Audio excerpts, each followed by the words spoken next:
And in fact, you think you may have been subject to one of these before while you were in custody, but a Perkins operation. Now, for those who don't know, who are listening to us in other states around the country and other countries around the world, a Perkins operation is when you're arrested for a crime, serious crime usually, and just out of nowhere, you get a cellie. This is in the jail station. Before you're sent to the county, you get a cellie. But you don't know that this cellie is an undercover cop. Oh my God. It comes in two versions. It comes in two ways. It's either a real cop pretending to be an inmate, or it's a former gang member who now works for the police and he is trying to elicit information from you and your crime. And it's very effective. I have dozens of Perkins operations audios on my laptop from working with different attorneys.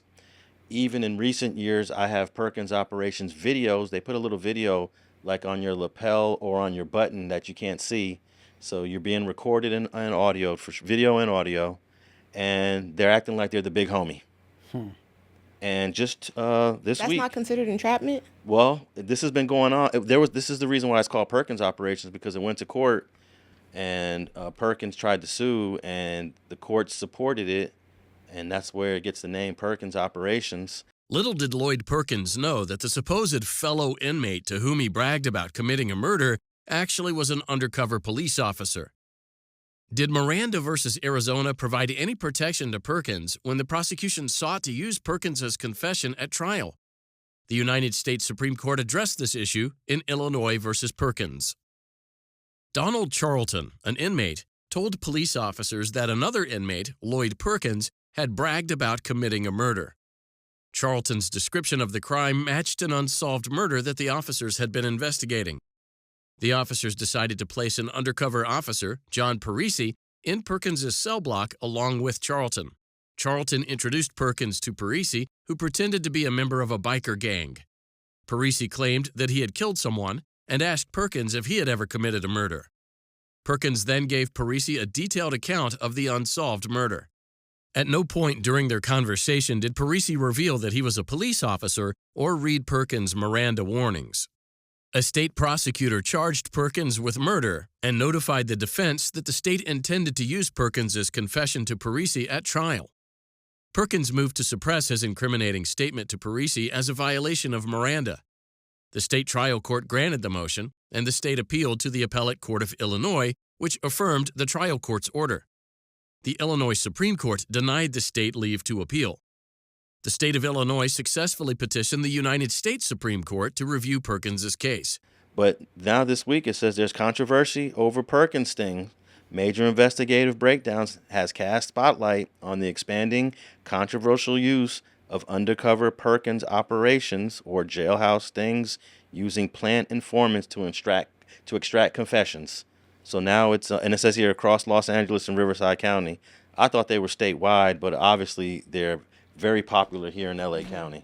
Well, Riverside, a few years ago, they were under federal investigation for their police doing things against the law and do undue force and all of that. So it's interesting that LA, who's also been under federal investigation for similar things, having gangs in the police force, all of that, is now. Well, Perkins gonna be more, prevalent towards Southern California because we got a gang problem versus Northern California. It's violent up there also, but technically, you could do a Perkins operation anywhere in the state. Right.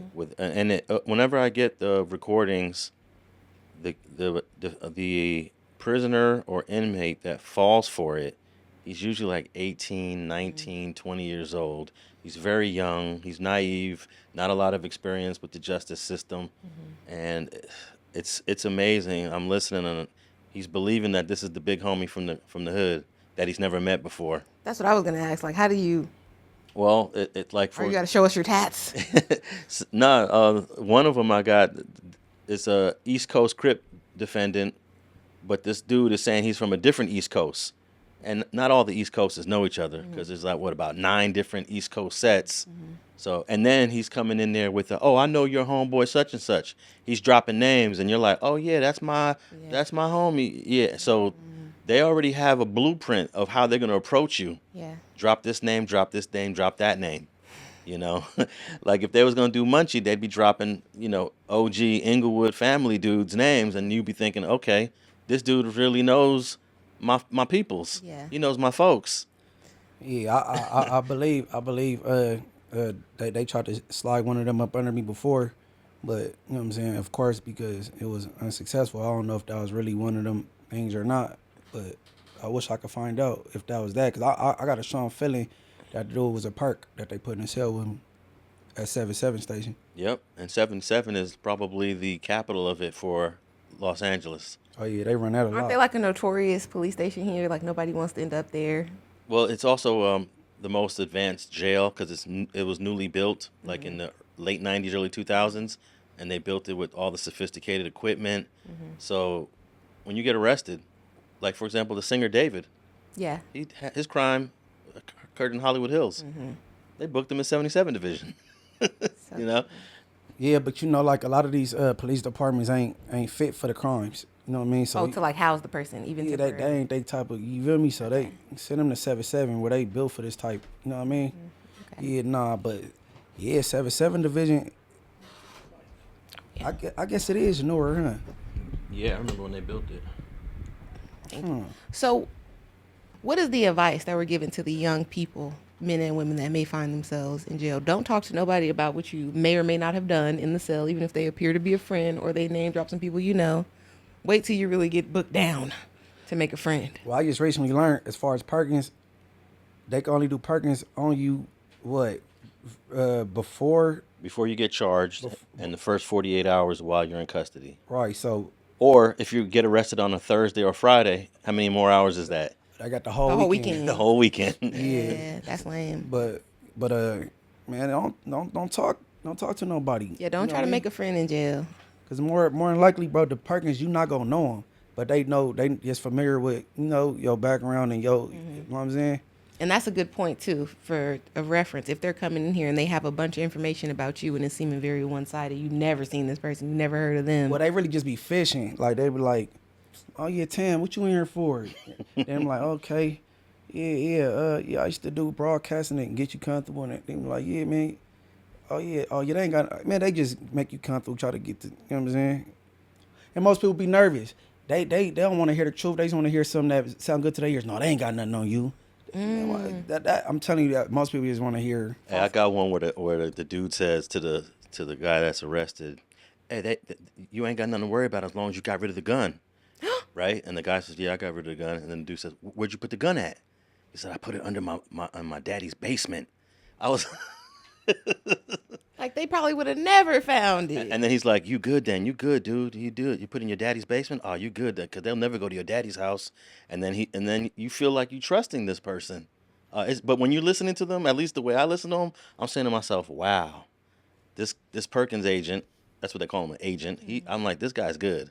Like he really knows how to, get in your mind and extract that information and make you feel good. Like, oh man, I think the strategy is to make you feel like you're gonna beat the case. So when you feel like you're gonna beat the case, Start saying it. you start whatever. just spilling your beans, spilling your guts, spilling everything."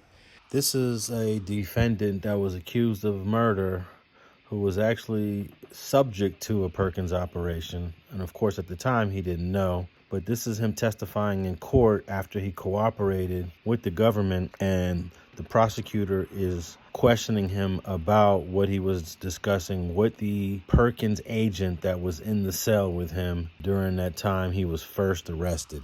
After Detective Farrell showed you those photographs, then, did you remain in the cell to think about what he had just shown you? Yes.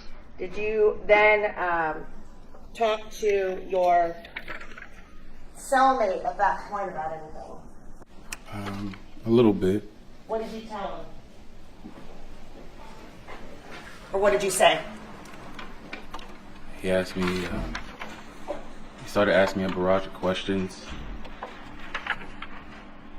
And then he asked me was I was there, and I was like, yeah, I was there.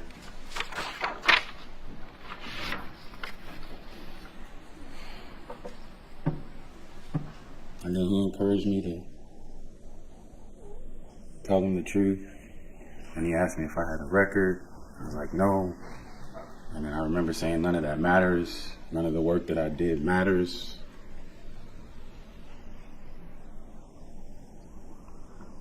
Did he ask you if you recall about any of the other people involved in this? Yeah, he asked me, but I didn't want to say too much because I didn't know I didn't know why he was asking me so many questions. He was trying to be my friend or something like this. It's not a situation we need to be friends about. I remember saying that, I was there, and he was like, who's the other dude? And told him who he was. Who did you tell him it was? Mr. Baker. Well, do you know if you used that name at the time? I used the uncle. I told him my uncle. He's like, that's your uncle? I was like, well, not biological, but. So at this point, Detective Farrell has only come to the jail or the cell door, showed you these photographs, and now things are racing through your head, right? Yes. You have not had a chance to sit down and interview with the detectives at this point, right? No. So up until this point with your cellmate, you've admitted that you were involved in it, but that's the extent of it. Yes. And you were talking about you didn't want to talk too much at this point. Why did you feel you didn't want to talk too much at this point? Because I felt like the detectives were about to ask me a bunch of questions that I had to try to figure out how to remember after so long. So once I didn't you want to talk to him too much anymore. I'm sorry? I didn't want to talk to him anymore. Your cellmate. Yes. When you're talking to this person now, when you've been back in the cell after you interview with the detectives, at any point did you realize he was an undercover agent put in there by the detectives?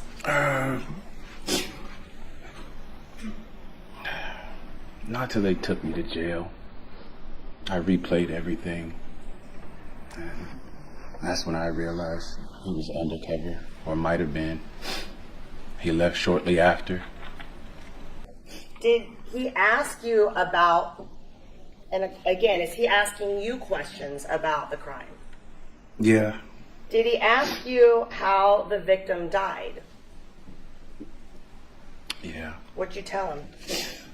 That he was stabbed. Did he ask you if you stabbed him? He did. What'd you tell him? Once. Did he ask you who stabbed him the rest of the times? Yeah. What'd you tell him? I told him, I told him Baker stabbed him.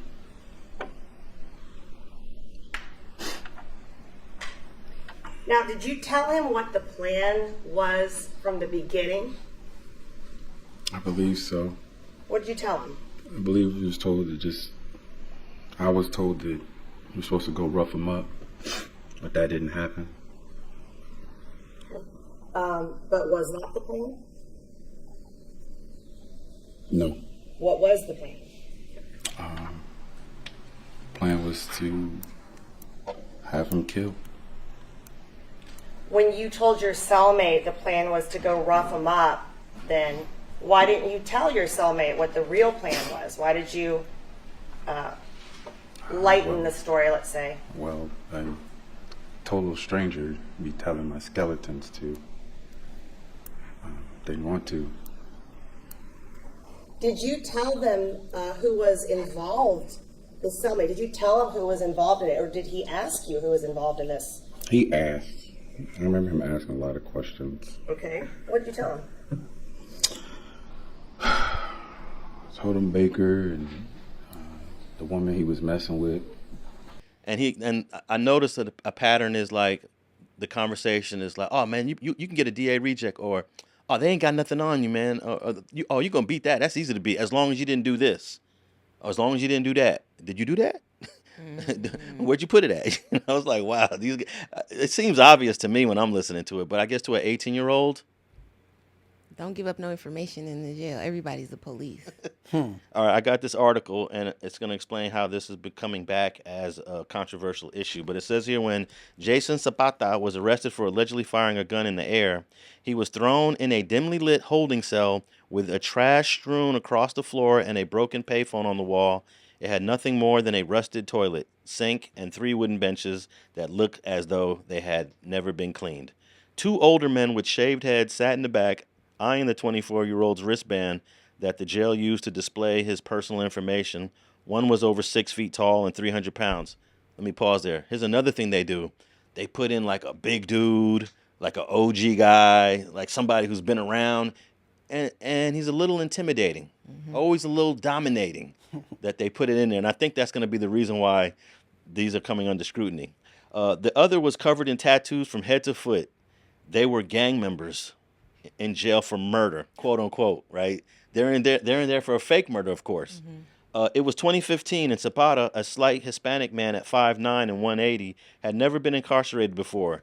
His new cellmates in Riverside County Jail told him they had spent years in and out of the most violent prisons as they boasted about the people they had stabbed to death. Zapata tried to hide how fast his heart was beating. Can you imagine that? Some dude you just met in the cell is talking about people he killed. And he be in and out. Crazy. Yeah. Your life is in their hands, Zapata told California Matters in a recent interview. Anything could happen to you in that type of environment. Not everyone makes it out. You got to do what you need to do to survive in this place. When they pressed him about why he was in jail, he tried to tread lightly as he maintained his innocence. But as the hours wore on, look, the hours, they're sitting in the cell with this youngster for hours. As the hours wore on, the men accused him of disrespecting them by not coming clean. Eventually, they threatened him with a calentada, Spanish prison slang for a beating or a stabbing, or that's more like a DP in Spanish. 3 months later, Zapata learned it was all a ruse. His cellmates were undercover cops attempting to obtain information about an unsolved murder from the previous year. They were part of what is known as a Perkins operation, a controversial law enforcement tactic which the police officer or civilian poses as an incarcerated person to elicit incriminating statements from the suspect. So this article continues to go on of why this is becoming a situation, because Zapata apparently is challenging this from a 2015 situation. Well, hopefully it go through, because then it's gonna be the state versus, how you say his name? Zapata. Sabata, and it's gonna be case law, and a lot of people will be back in court getting a case looked at again. You know what I mean? Because they went down messing with a perk. See, in this particular example, Zapata was denying any involvement in this situation to these Perkins agents, but eventually he gave information. So his argument is, I felt threatened by these two goons in my cell, and I felt like I had to say something for my survival in this jail cell. So he's saying that everything I said to these Perkins agents should be dismissed. Under duress. Yeah. So that's one good example of how a Perkins operations can go bad. They don't always go like this, though. Some of them are real. They just know how to talk to you. These guys were being intimidating and were threatening him. Maybe this is not quite the same, but couldn't it kind of fall into what happened when Epstein was in jail and they put that big buff known killer in his cell with him? I was unknown about that. Yeah. I didn't know that they put a guy in his cell. Huge, way bigger than him, buff, known killer, or like a mob enforcer or something, so he has a crazy reputation. And it's a 2-man cell. And allegedly, the way Epstein dies is there's no cameras pointed at the cell, the security guard was on break, this, that, and he was hanged from his bunk. That's not even, he could stand up. Okay, so yeah, I remember him dying in the cell. Yeah. From a suicide, quote I never unquote. heard about the celly though. But yeah, so I never heard about the celly either. Yeah. So is there an allegation that this celly? So where was the celly at during the time of his suicide? Exactly. Just watching. That's what everybody was talking about, and I want to try to see. It's been some years since the Epstein situation, but I think Epstein was arrested in another state. That wasn't here in California, and I'm not sure if that was federal. Did he go? And the guy looks so big. He was an ex-cop, dirty Westchester ex-cop. Okay, Westchester, that's New York for sure. So that seems like a Perkins adjacent situation. We put an ex-cop, a disgraced cop in your cell. Was that done by design, or was the cop was really in jail for a crime though, right? Well, we don't know, allegedly, right? And then now they're saying he's angling for a pardon from Trump. Well, there's so many unknown things about the Epstein situation. Yeah. No, I didn't even know about that. He's in there with this guy. Oh, okay. He looked like he looked like he lived. He looked like he lived for sure. He could definitely lift up scrawny Epstein. Yeah. And hang him up. That's crazy. Choke him out, put a little sheet around his neck. That's crazy. Well, in this particular Perkins situation, they targeted Zapata as a suspect in a 2014 murder that one of his friends had already snitched on him, but they just needed a confession. And apparently he provided some information under duress, as you would say, Tam, and he's trying to fight his conviction. So they marked him on to saying that shit. Yeah. That's crazy. But I've always we've challenged Perkins, a lot of Perkins, during trials. Never nothing as egregious as this one, but yeah, this is what it's designed to do. And you know, the Supreme Court has already allowed police to lie. You know, that was a big case maybe like 30 years ago. So they're allowed to use ruses and just make shit up That's crazy. to investigate. You know, so that's all a Perkins operation is. It's a huge lie. So I don't think they're gonna ever overturn a Perkins operations, but this particular example is an abuse of it for sure.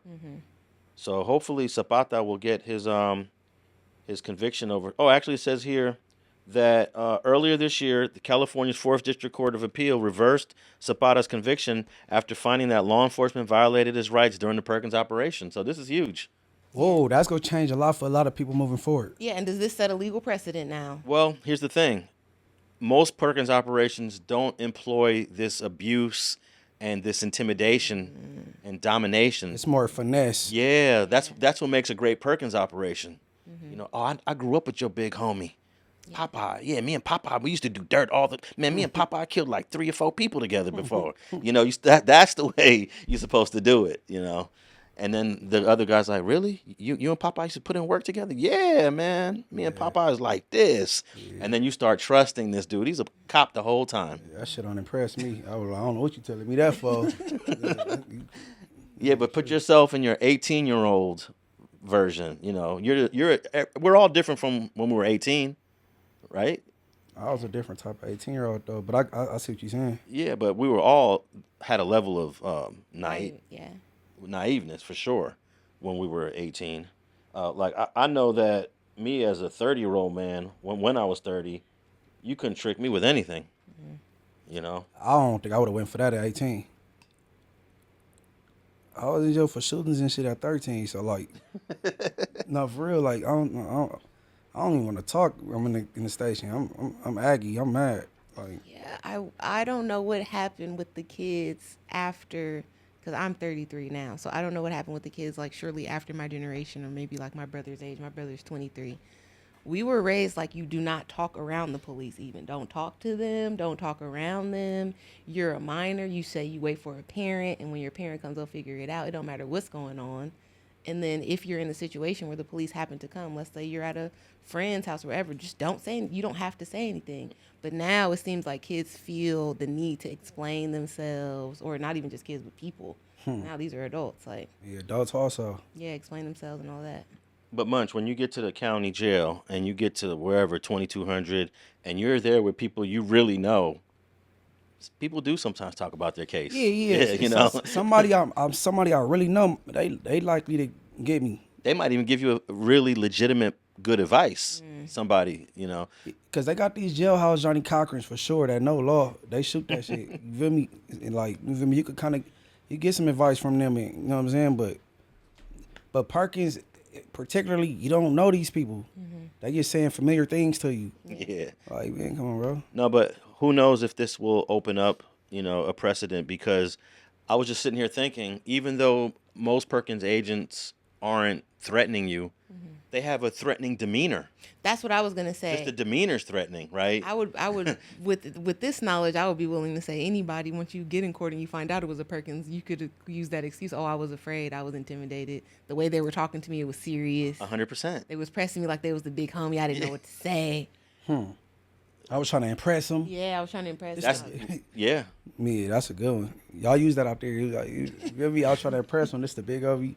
I like shit. So, hey, this was great news, because I've been having to deal with these Perkins operations. Usually when I get all the discovery on a case, Munchie, and I'm reading it, and I'm like, okay, this guy, the evidence is looking okay. Did he make a statement? No, he never made a statement. Did his co-defendant make a statement? No. Is anyone telling? No. But I got to tell you something, Alex. There is a Perkins audio. I'm like, damn.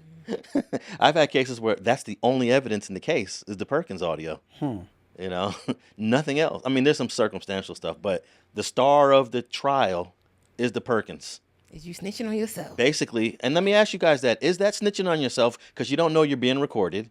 You think you're talking to the homie. Is that a form of snitching?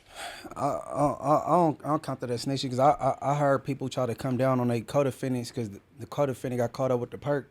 Like, oh, you a snitch, but he didn't mean to do that. You know what I'm saying? So, I mean, it depends. But when you go to trial, the perk don't even get on the stand. No. Guess how they get around that? They used to.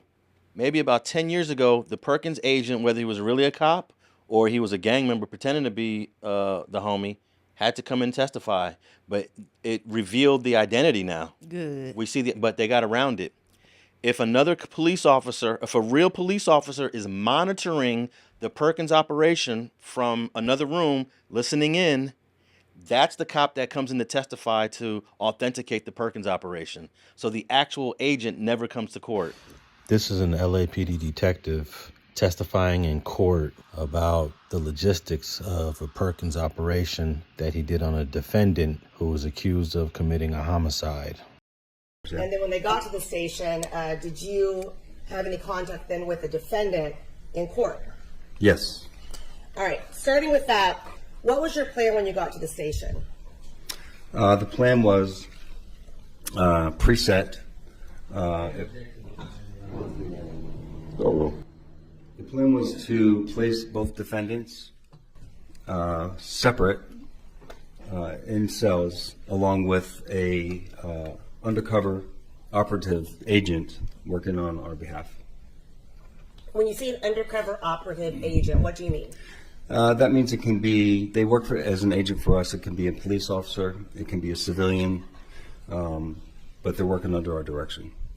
What is the goal of that agent working under your direction? The goal is to glean information through conversation regarding the case. Now, just to be clear, at the stage in the proceeding of the defendant just being arrested, is this a perfectly legal operation?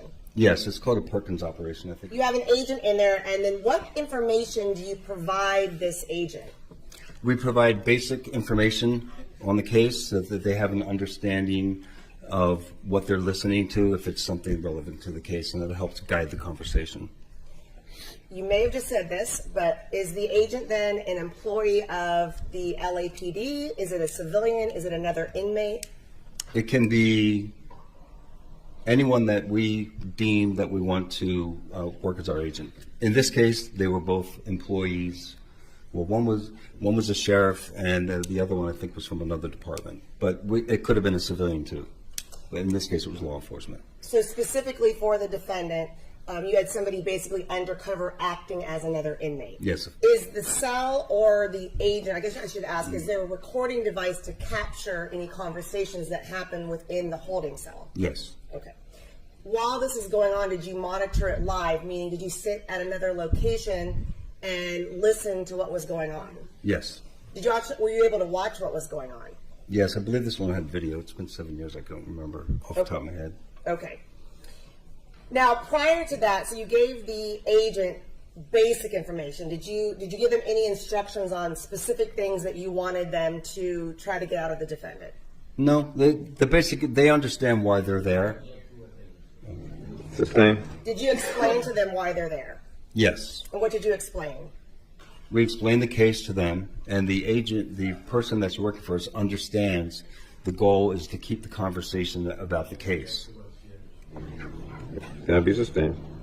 Again, what did you tell the agent? We told the agent to keep the conversation in a normal setting so you don't wig the person out, to keep gearing it toward the case. So they keep using them. Yes. They fly him in. One time, they fly him in from Phoenix. One of the cases I had was a dude, a LA gang member, who knew everything about this particular gang. They flew him in from Phoenix and dropped him into 77 Division, and he did his thing. people. They come from Phoenix and they come from Vegas. Correct. Yeah. The witness protection states. And how long does it take to fly somebody in from Phoenix or Vegas? 45 time. minutes. Yeah. Less. They got 48 hours. No, is it 72 hours or 48 hours? 72 hours. They got like 40 something, 70. Whatever. You be in the station for like 2 days. Yeah, but if it's a Thursday, you're there till Monday morning. You don't hang out on Thursdays, bro. You gonna be stuck in the station all weekend. Yeah. So that's what protects the identity of some of the Perkins agents now, is having a real cop monitoring it, and that's the loophole. The real dude never comes to court now. I don't know how that works. I don't know what makes that legal, but apparently because it's the police. They trying to, you know what I mean? Because really, that's double hearsay. Well, he's listening. In order for him to testify on that, what you're calling hearsay, he's listening to it in live time, real time. So I think it removes that double hearsay, because he's basically kind of another person in the room. Right. You know, he's next door, you know, listening on the headphones. But what part, like some part of that has to make the evidence, what do they say, like inadmissible? Because if I knew that there was somebody listening or blah, blah, like maybe I wouldn't say this. Or if there was a cop in here taking notes or something like that. It's like the hiding. It's like you're on the double-sided glass shit and I'm confessing. Yeah, you ain't supposed to be aware. They got the license to lie. like, what if you went to the interrogation room as soon as you got arrested, and the first thing was like, I don't want to speak to anybody. I'm pleading. I'm invoking my Fifth Amendment. Put me in my cell. And then you go in your cell. They throw in the Perkins agent, and they're recording. You start blabbing. But it would seem like they're violating your rights. But hey, these are little loopholes that they use to get around it. When this case, Perkins versus the state of Illinois, went to the U.S. Supreme Court, eventually the Supreme Court voted in support of these sort of operations. But the only Supreme Court justice that was against this was Supreme Court Justice Thurgood Marshall. And during the actual arguments, this is an audio of the actual 1990 arguments of the Perkins case. Thurgood Marshall was the main justice that was given some pushback on this notion that you can go into a cell as a police officer or as an informant and question someone about a serious case that they're facing without violating their rights in some way, shape, or form, whether it's a Fifth Amendment or Miranda or due process.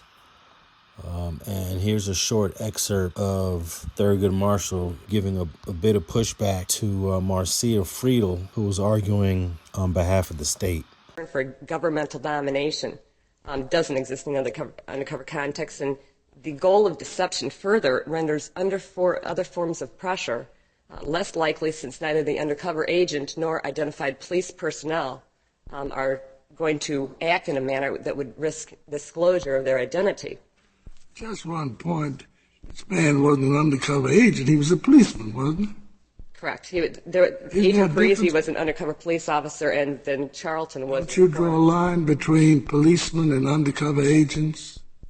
There's no reason to, in the context of this particular case. There was really no difference between the way Agent Parisi was acting and the way the informant Charlton was acting. There's the focus has got to be on the perceptions of the suspect, and the suspect, if the suspect doesn't perceive that someone's a governmental agent, then it makes no difference if he really is a police officer or just an informant, like informant Charlton in this case. You don't see any difference between a policeman and an informer? No, Your Honor. Not if the informant... I thought a policeman represented the state officially sworn to duty, and an informer was not. Well, the informer in this case was clearly... Is that correct? That a policeman represents the state as an officer of the state, sworn as an officer of the state to uphold the Constitution of the United States. Is that correct? Yes, Your Honor.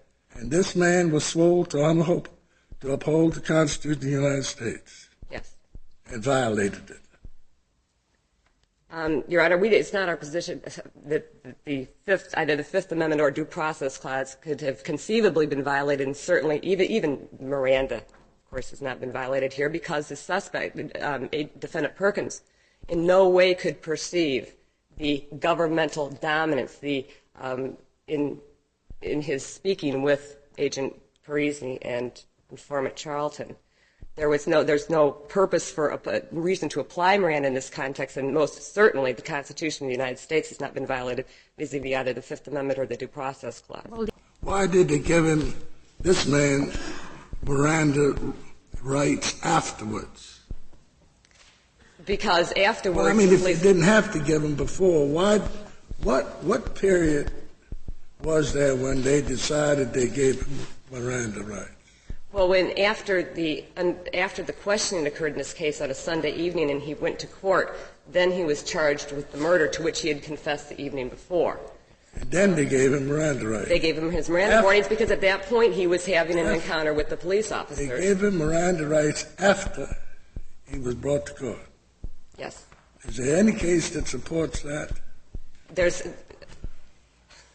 The Miranda has never been applied outside the context for which it was designed. And this case certainly, in any undercover case, does not present those inherently compelling circumstances that require the prophylactic Miranda warning. What is the difference between the conditions in Miranda and the conditions here? The conditions in Miranda were you have Miranda contemplated a police officer interrogating a suspect in custody, and there is a potential interplay there between the perception of the suspect in terms of the governmental power of incarceration and the governmental power over future events, which there's that very distinct interplay that does not exist. Governmental power of incarceration was the same in both, wasn't it? He was in jail. But he didn't perceive the government's power. It wasn't the same jail, but it was a jail. It was a jail. But where the suspect doesn't perceive that he's being incarcerated where he doesn't perceive a connection between the governmental power of his questioner and the government's power of incarceration, then there's no interplay. And without that interplay, Miranda is wholly unnecessary. The entire basis of Miranda was to give directions. In case you don't know it, incarceration is incarceration. Yes, but it's incarceration, of course, and we aren't. I don't know of any difference. Jails are jails. We aren't disputing the fact that the defendant Perkins in this case was incarcerated. The question is whether he was in custody for purposes of Miranda, interrogated for purposes of Miranda, and whether in general he was subjected to any kind of. What was the difference between the interrogation here and in Miranda? The difference is the suspect was able to, that in Miranda contemplated the situation where the police officer a known police officer is interrogating a suspect. Is there any difference between the known police officer and the unknown police officer? Absolutely, a world of difference. What is the other difference? The difference is that when a suspect doesn't perceive that he's speaking to a governmental agent, then those pressures that Miranda was talking about, the pressures of police domination can't occur. Well, why did they insist that he be in custody in Miranda? Because interrogation is not sufficient. It's clear that it's not an inherently, although it does create pressures for an individual to go into the police station and speak with a police officer. That's going to always create pressure. Nah, but if you're in a penal institution, they ain't got to tell you, they ain't got to get your permission to record you. Versus if you just on the phone and somebody recording your three-way call. Okay. That's I'm trying to use civilian rules, but yeah, I'm thinking like. Yeah, once you hit that station, you're in any penal institution. I mean, but even on the collect phone, they let you know they recording it. True. Like this calls me. I mean, I don't know, man. You know, them people do whatever they want, man. That's why I say just stay out of police custody. Mm-hmm. Once they get you, now it's just the parade starts, the acting starts, the games begin. Hey, man, don't subscribe to the streets. Subscribe to StreetTV. I keep telling y'all. Yeah. You ain't got to worry about no perk. And lastly, here's an actual audio of a real Perkins operation between an actual informant, former gang member, that was put in the cell with a gang member from MS-13 who was accused of committing a homicide, and they're just chatting in the cell, and then at some point the LAPD comes in there to talk to the defendant to basically let the Perkins agent, to let that informant hear what he's in jail for, and then the conversation continues. It's just a short segment.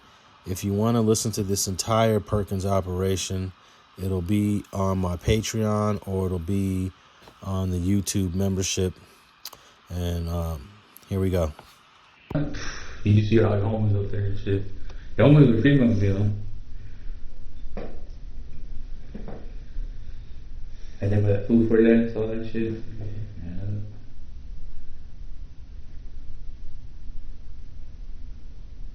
Remember I got into it with some food from Playboy. Right there? Yeah, but the food for that, I put that out for me. Hello. We were trying to press the issue. Yeah. Oh, yeah. It's crazy. 18 is the most hated gang. Nobody had 18. You guys are geeks though. You guys are everywhere, homie. The ones that blew up too, and Mass blew up. They ain't used to be deep like that, homie. The fools are boo back in the day. And these fools just blew up out of nowhere too. How they're by McCartney Park, all that shit. Oh, that's crazy that they're at the park right there. Yeah.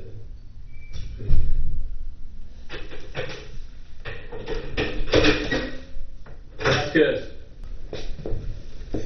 Hey, I'm Detective Vincent from Hindsight. How you doing? I'm good. Good. I'm here to talk to you about a murder that happened on June 24th over at Westmoreland and Francis. All right. Wait for my partner. We'll be here in a little bit and we'll get started. Okay. Hey, we know we already got 2 of your homies. We're looking for a few more, so I know who they are. I know who they are. So think about that. All right.